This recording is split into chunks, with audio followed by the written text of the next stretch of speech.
to Similarly Different.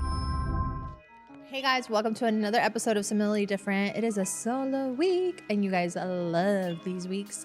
Now, there's something I talk to you guys about here and there, and it's dating. But there's something I'm currently going through. And I'm not one to really share things in the moment, but I figured I'd take you on this little journey. Because by the time you guys watch this, a few months would have passed by. So who knows where I'll be then. Hopefully further. But I'm going to take you on this journey with me. So I have been getting to know someone. And I don't really get to know people because I don't really like people. But I have been getting to know someone, and I've been trying to navigate dating after such a long solo season. I think that being single is such a beautiful, powerful thing. But I also think being in a relationship or finding someone that you energetically match with is also such a beautiful journey and beautiful thing to just process. Now, I will say, I think that something that I have spoken with a few girlfriends is about the difference of really stepping back into the understanding, and when you finally get the feeling of, oh crap, I may have a crush on someone, or am I starting to get feelings for this person? And the fear that sometimes might cripple in, and how to bring yourself back to center when that does happen. Because the last thing you want to do is self-sabotage something that could be beautiful, whether it's long lasting or for a short time. You know, you don't want to mess up the timing and the way something is being created. So it's something that I've been navigating, and I wanted to take you guys on the journey that I have been through thus far. And it's the feminine energy, the temptation of self-sabotage, and when it feels too good to be true. And I say feels too good to be true because, like I said in the beginning, it does take a lot for me to like someone. It takes a lot for me to want to invest my time into getting to know them. But in that same token, I am definitely someone that once I start getting a crush for you, I kind of borderline jumping off the cliff. And I say this with like the utmost cringiness to myself of, I am an extremist. I don't like you, and then the switch will flip, and out of nowhere I'm like, And I feel like I've done that face and that whole example quite a few times here on the podcast when it comes to talking about dating, but that's genuinely how I am. Now, I'm not going to give you guys too much context about the person because you guys are going to end up putting it together. Don't need all that. Don't need that stress or that pressure on myself, But I will say this person spun the block. And when they first came around the block, they really didn't walk on the block. They kind of like saw the block from a block away. They, reached out and they were like, oh, is that block called Yanina? How many houses are on there? What kind of flowers does it have? But they never actually took the time to walk on it. So a few years have passed, and they've decided to spin the block, and they are spinning the block, walking on it, looking at the cracks that are on there, looking at all the flowers that are planted, looking at the new build in the years that they haven't been around. And they are truly exploring it with intentionality to learn about this block. The block being me. And I'm having fun with it because normally I don't know that I would let somebody in once they've tried before. But I think because they didn't really try in the past and our schedules just weren't aligning, I'm like, why not? I'm also super single. So I am open to getting to know someone, and intentionality and effort is the biggest thing that I really look for in a person because we're all busy. I was telling my friend the other day that everybody's plate is different for how much they can carry in life. And, we're all busy, but it's up to us to really want to make time and put forth effort into whatever category it is, whether it's dating, a new business, health, wealth, et cetera, et cetera, et cetera. And for me, I do want to make time for a partner in my life, but it has to make sense. And I also want the other person, no matter how busy they are, for them to say, hey, I've created space in my plate, even though I have a lot that I am carrying and that I am, doing, but there's a space for you. So intentionality is very important to me. Okay, so I'm going to keep it raw, heartfelt, and, a little humor in there because that's just me. But I have a few questions that I wanted to answer that I had a few people ask me. What did your single season teach you about yourself? And what were some of the patterns or survival mechanisms that I did? Now, when it comes to my single season, I think it's such an important season and such a beautiful season. We hear about romanticizing your single self. We hear about dating yourself. We hear about getting to know yourself, going to do hobbies. And it's a time where I for sure did hobbies. I for sure created a new health routine. I created a new form of Yanina 2.0.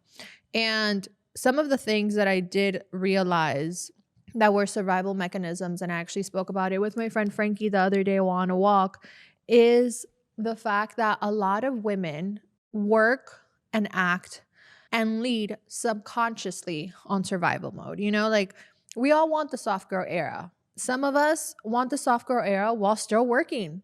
Some of us, when we say soft girl era, does not mean that we're just going to kick up our feet and never do anything ever again. We want to be able to do those passion projects without the need of survival, without the need of, am I going to make rent next month? And I think that for a long time, I started having this idea that if I'm single, I'm just going to work, build myself up so that when a partner comes around, even if I am not where I want to be, I am enough financially, etc., all this stuff, so that when a partner comes, they're an added bonus. But I think there's a fine line of being that and going that way, but also going so far left where you put these standards on yourself that kind of screams, I don't need a man. And I kind of feel like you lose your femininity in that a little bit, because I don't want to need a man. I want a man, but I do enjoy the masculine energy coming in and telling me you can relax. And I actually recently also realized this with the person I'm getting to know, because they were like, you're always go, go, go. Do you ever rest? And it took them giving me a reset day and giving me a day for me to just relax and get a massage and do this and do that, for me to be like, I would have never done this for myself.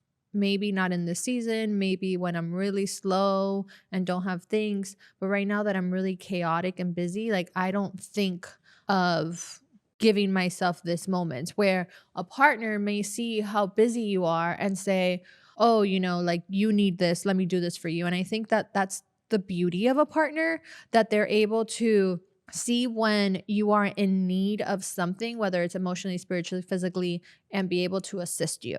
But in the same aspect, I have noticed a little self-sabotaging has been wanting to creep up, and I've been having to catch myself and check myself on it, because since I have been single for so long, a part of me at times gets scared.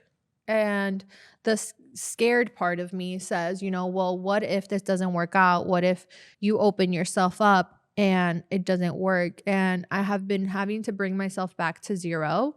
And I think it's something very relatable that a lot of people that have been single can relate to, which is you get so used to being able to control what's in your circle that when you allow someone else in, it's like you're allowing somebody else's energy, you're allowing somebody else's ability to possibly take you off your frequency. And it's a scary place to be in when you've become so self-sufficient. And, you know, letting another person be by you is such a big level of trust. I think even in the dating time, in the dating season of it all. Another question that came up in a recent conversation is, what about this one person feels different? What is it that makes you feel hopeful, and what makes you nervous? And I think the nervous is the fact of opening up. And that's just the reality of it when you've been single for so long, and seeing that someone does make you giddy. And like, that's also the fun part. But also, you know, I don't know if it's my realistic self. I don't know if it's my pessimistic self. I don't know if it's my protection or my survival, but I do get a little bit nervous of, oh, this person is making me giddy. I don't know about this. But in the same token, it makes me feel really hopeful. Something I shared with my friend Jamie, who has been in episodes several times, is the need for a man to make me feel safe. In a world that we live in, I am on social media. I'm a Latina. I love to get dressed up and look my best for myself. And you know, a lot of the times men lead with their eyes and the thing between their legs, and instantly you are a hot, attractive Latina, you know? And then you add on 2025 and the way dating is, and people just want to go straight to the bedroom, which is so far from who I am. So, with somebody that is able to intentionally just really get to know you on such a deeper level and not even have 1 ounce of conversation that has to do with sexuality or sexualizing you, and being even so cautious in what they're saying, it's so nice because I think that is how the feminine energy naturally exudes. I recently saw something on TikTok and it was talking about, I hate that I'm going to name drop him, but you guys have to understand it for me to name drop it. There's this guy named Chase, and he's been on Too Hot to Handle and Perfect Match on Netflix. He's young. He's like in his 20s, I think, still. And it kind of comes with, it makes sense with the context, but he was talking about how he was about to be on Pop the Balloon on Netflix, which is a new dating show. And they were asking him, okay, we're going to bring the right girls for you. So what kind of girls do you want us to bring? What is your type? And that made him realize, he's like, you know, what is my type? I've dated different girls, but what about them is the same? And he realized that what was the same was the fact that he loves a feminine woman that can be feminine so he can go and be his masculine. I'm watching this video. I did a whole TikTok about it. I'm watching this video and I'm like, okay, cool. Get it. Masculine men love feminine women that lead in the feminine, that need their help so that they can be masculine. The problem arose when I exited that video and I opened TikTok again, and the For You page showed me a trend that he was doing, which is how many women can I kiss in 5 seconds, all in one clip. It wasn't cut up. It wasn't an edit, nothing. He was on a trip because you could tell he had a backpack on. It looked like Greece. I'm not really sure where. And like 5 different women, and he's just sitting on this bench and they're coming up to him, kissing him, like tongue and everything. And they're kissing him and he's laughing, and you hear the person videotaping laughing. And I'm just like, ew. Like, how do you expect a feminine woman to come across to you and come to you when you're not even being a masculine man? Because a masculine man knows his worth, knows his value, and knows the power that he has. Somebody in the TikTok comment section when I made this video said a masculine man is a man who has to lead and will be an animal, and that's his true self. And I said, absolutely not. Because a masculine man understands his weaknesses and what he has in himself, and the wisdom and the greatness in him is when he's able to not be led by that, but rather lead like a proper leader, which will take care of things and calm down the animalism in him. And that's when a woman feels safe, and then the feminine energy of the woman will come into the picture and be feminine. And I think that a lot of men do things like this and then expect a feminine woman to come into their life. But while I may not be Chase's cup of tea, while he may not be my cup of tea, if Susie May over here or Ashley or Jessica come across this video or come across this man in any setting and ever see this about him, they're not going to feel comfortable. They're not going to feel secure. And it doesn't have to mean that the woman is insecure. It's just the man's actions and the way he portrays himself, not only in general, but the fact that he felt so confident enough to put this on social media meant that he felt this was a good description of his character. And I would never want to be with someone like that. I don't know any woman that would, to be honest. Like, even if you are famous, even if you have money. Now, I'm sure that there are women that have stood beside a man to be able to have a lifestyle, but they don't feel secure in themselves. So when it comes to dating, I am really looking for that, and feeling safe is such a priority to me, because when I do give, I give 110%, 150%, and I will do everything so that we can grow, we can evolve, and you can have a lovely time. You can feel appreciated, you can feel loved, you can feel valued. But in the same instance, my masculine doesn't start coming out too much unless my feminine isn't taken care of. So he made me feel safe, long story short. And it's really nice because I haven't felt safe in a long time. Another thing is, how have you been shifting into your feminine energy in life and in dating? And I think when, you know, that little self-sabotage has been coming out where I'm like, oh, I want to do this, or I want to do that, or maybe I should ask him a question. And I'm just like, slow down, you little crazy horse. Like, just take it one day at a time. Mind you, I haven't even seen him in real life.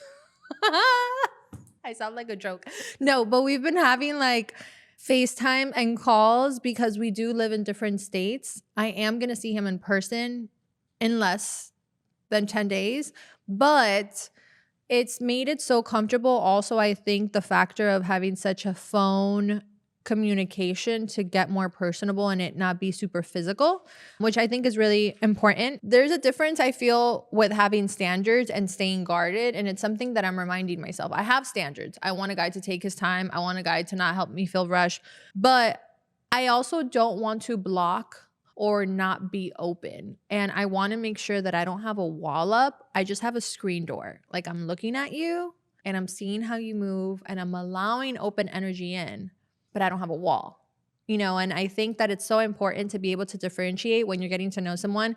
Are you going in with a wall or are you going at least with a screen door? And that's really important. So I'm trying to go in with a screen door. And if I notice that the screen door is getting a little hazy and I can't really see, I'm like, hey, remember you're going in with a screen door. Now, we do have a similar curious question, and it says, hey, Yanina, I feel like I'm in a new era, finally feeling more like myself, more clear and more grounded. But of course, right as I'm settling into this version of myself, I'm starting to catch feelings. It's fun, but it's also kind of disorienting.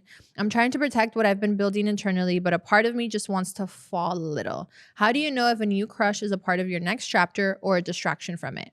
Similarly, yours, soft launching my feelings. I'm dead. So I think that when it comes, the question is, how do you know if a new crush is a part of your next chapter or a distraction from it? I think putting that stress on yourself is the first no. Enjoying the moment that you're in. I have said this before that not every relationship, whether it be friendship, business, or romantic, needs to be forever. Going into it thinking that it's going to be forever is self-sabotaging, in my opinion, because you're not letting this moment be what it is. I think having clear communication with the person, talking it through, having check-ins, and check-ins being very much a normal thing from the beginning is really important, because clear communication is something that you guys have to understand from the beginning how you both communicate. And so that when you want to communicate, you're not overstepping or making the other person feel uncomfortable, but also you guys are both open on the receiving end. And just taking it every day for what it is. I think that's what I'm having fun in right now. I'm not putting so much pressure in it. I'm just getting to know a human and getting to know them for who they are. And when things are coming up, I'm sitting with myself first, trying to dissect it, maybe going to a friend of mine that I feel is more experienced in that particular setting of chapter in their life, and then leading with my gut. And listen, if it doesn't last after 2 to 3 months, it doesn't last, but you spend 2 to 3 months exploring something new. And if it does, and you're 2 years in, then hey, you just stepped into a new thing and you finally broke the seal of being single and not letting anyone in. I think dating is supposed to be fun. And I saw somebody say in a podcast recently that when you're dating, you're supposed to be able to take the mask off. It's not supposed to be a time that you put on a mask. And I always say when I feel like I actually like someone is when I'm able to be my goofy self around them and I'm able to show all the sides of myself. So if from the get you're able to be your most authentic self, that's a good sign. And don't let the fear of, oh my God, I'm being my most authentic self be what self-sabotages the situation. But instead, remind yourself and bring yourself back down to zero when that is happening, because this might be the person that is your right now and that you could be experiencing this new journey and this new chapter in your life in. And you just don't have to right now label how long that book is going to be. I think that's what's the fun of it, and that what social media, society, and all these different how-tos are creating that make us wonder if we're even wasting our time. But if you learn something from it, you're not wasting your time. You're actually getting to know yourself better and your future self. So that's what I would do. But this was cute, short, and just giving you a little snippet of my personal life. And let me know if you guys want more right now type of stories, and if you guys have any questions. Until next time, I'll see you.